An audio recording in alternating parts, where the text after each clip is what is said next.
জীবন মেয়াদী সহযোগী অধ্যাপক নাক গলা বিভাগ ঢাকা ন্যাশনাল মেডিকেল কলেজ ও হাসপাতাল।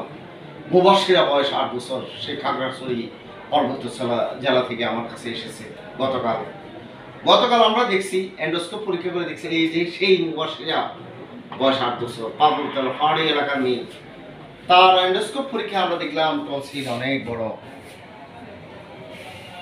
গলার এক্সরেতে দেখা যাচ্ছে এডিনয়েড বড়,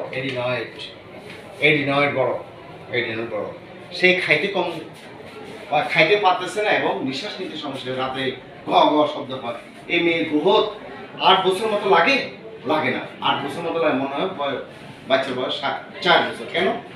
তার গলা এই টনসিল থাকার কারণে সে খাইতে সমস্যা হচ্ছে, নিঃশ্বাস নিতে সমস্যা। মানুষের গ্রোথের জন্য দুইটা জিনিস, একটা হলো গ্লুকোজ, একটা হলো অক্সিজেন। কারণ অক্সিজেন ডেফিসিয়েন্সি এবং গ্লুকোজ ডেফিসিয়েন্সির জন্য তার এই মেয়ের গ্রোথের সমস্যা। এই মেয়ে, তুমি দাঁড়াও, এই মেয়ের বয়সকে 8 বছর মতো লাগে না। তো এখন আমি মেয়ের আপাকে বলছি যে এই মেয়ের টনসিলটা আর এডিনয়েড যদি আমরা ফেলে দিই, তাহলে কি হবে? গলাটা ফ্রি হবে এবং অক্সিজেন এবং গ্লুকোজ ঠিকমতো যাবে এবং 2 দিন পরে গোর হ্যাম্পার্ডনেস কমবে এবং সে গ্রোথ ঠিকমতো হবে। আসসালামু আলাইকুম।